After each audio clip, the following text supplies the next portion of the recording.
수술하면 끝. 비만대사 수술 후 이것만은 꼭 지켜야 한다.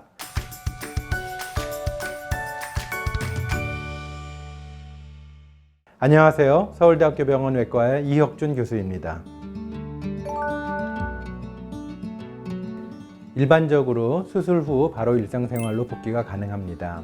노동력이 많이 드는 직업을 가지고 계신 경우에는 한 달 정도의 휴식기간을 가지는 것을 권합니다. 일반적으로 샤워의 경우에는 실밥을 푼 다음부터는 하실 수 있고, 탕에 들어가는 통목욕의 경우에는 수술 후 감염의 예방을 위해서 한 달 정도 후부터 할 것을 권하고 있습니다. 퇴원하신 다음에도 병원에 방문하셔야 됩니다. 일반적으로 비만대사 수술 후에는 평생 동안 병원에 방문하기를 권하고 있는데요. 병원에 방문하셔야 되는 이유는 크게 두 가지입니다. 첫 번째는 수술 후 체중 감량이 적절히 되고 있는지, 또 비만으로 인해서 동반되어 있는 문제들, 즉 당뇨나 고혈압 같은 동반 질환들이 잘 개선되고 있는지 평가하는 것이 첫 번째 원인이고요.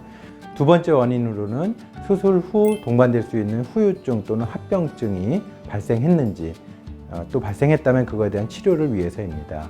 흔히 생길 수 있는 후유증 또는 합병증으로는 지나친 체중 감량으로 인한 영양 실조, 비타민 결핍, 또 수술 후 구조의 변화로 인해서 생기는 역류성 식도염이나 궤양 등이 있겠습니다. 수술 후 보통 2주에서 한 달 사이에 첫 외래를 방문하시게 되고요. 처음 외래에 오시는 때는 상처 부위가 잘 아물었는지, 또 식사 적응이 잘 되고 있는지를 보게 됩니다. 이후부터는 3개월에서 6개월에 한 번 외래에 오시게 되는데요.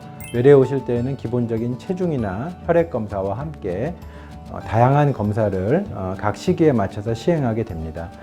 저의 경우에는 보통 1년에 한 번 위내시경을 시행하고요. 복부 초음파 또는 CT를 1년 간격으로 찍게 됩니다. 필요한 경우에 체질량 분석 등을 통해서 몸에 지방과 단백질이 적절하게 재배치되고 있는지 평가하게 됩니다.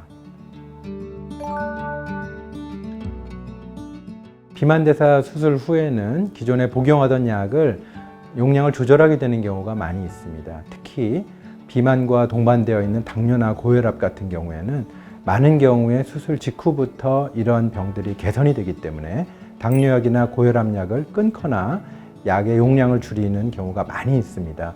그렇기 때문에 수술 이후에 담당 의사와 상의해서 약물의 용량이나 종류를 조정할 필요가 있습니다. 운동은 보통 수술 후 1개월 정도부터 천천히 진행하는 것을 권하고 있는데요. 보통 일주일에 150에서 300분 정도의 유산소 운동과 2, 3회 정도의 근력 운동을 함께 병행하는 것을 권하고 있습니다. 한 주에 150에서 300분이라 하면은 하루에 3, 40분 정도의 유산소 운동이 되겠고요. 유산소 운동이라는 것은 빨리 걷기라든지 가볍게 뛰기, 그런 운동이 많겠고, 수영과 같은 것도 좋은 유산소 운동입니다. 근력 운동은 보통 사이클 타기라든가 아령 들기와 같은 그런 팔다리 근력 운동을 얘기하게 됩니다. 수술 후 임신 가능합니다. 특히 비만 수술 이전에는 불임으로 고생하시던 분들이 수술 이후에 임신이 가능해진다는 보고도 많이 되고 있습니다. 그 이유는 고도비만 자체가 월경 불량을 유발해서 임신이 힘들었었는데, 이것이 수술을 통해서 정상 월경으로 돌아오기 때문이지요. 하지만 비만 수술 후 직후에 임신하는 것은 좀 위험할 수 있고요. 보통 1년이나 2년 정도 지나서 체중 감량이 충분히 이루어지고 체중이 안정기로 접어든 다음에 임신할 것을 권하고 있습니다. 수술 후에 다시 체중 증가가 오는 경우도 있습니다. 저희가 비만대사 수술하고 나서 100%에서 체중 감량이 발생하면 좋겠는데, 일부 환자에서는 다시 체중이 증가하는 경우가 있습니다. 그렇기 때문에 수술 후에도 꾸준한 식이요법과 식사 관리가 매우 중요합니다. 때로는 체중 재증가뿐만 아니라 식도의 손상까지 가져오기 때문에 수술 전보다 더 나쁜 상태로 가게 되는 경우도 발생합니다. 그렇기 때문에 이런 것들을 방지하기 위해서 수술 후에도 다학제적 진료 및 관리가 중요한데요. 외과 의사뿐 아니라 영양사와의 상담을 통해 가지고 꾸준한 식사 관리를 하는 것이 필요합니다. 수술 후 적절한 체중 감량에 실패하거나 체중이 다시 증가하는 경우, 또는 수술 후 당뇨 등의 관련 합병증이 재발하거나 심해지는 경우에 재수술, 즉 교정수술을 고려하게 됩니다. 이런 재수술을 결정할 때에는 환자 상태 확인을 위한 여러 검사들을 진행하고 1차 수술 기록을 고려한 의학적 판단 아래 결정하게 됩니다. 또는 재수술까지 가지는 않더라도 체중 감량이 만족스럽지 않을 경우에는 저희가 다양한 약물요법, 즉 살 빼는 약을 추가함으로 추가적인 체중 감량을 시도하기도 합니다.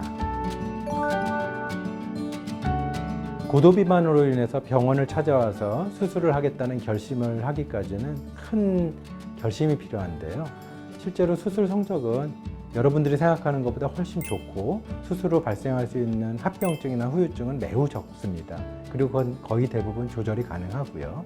그렇기 때문에 망설이시는 분들께서는 너무 걱정하지 마시고 병원을 방문하셔서 전문의와 상담해 보시기 바랍니다.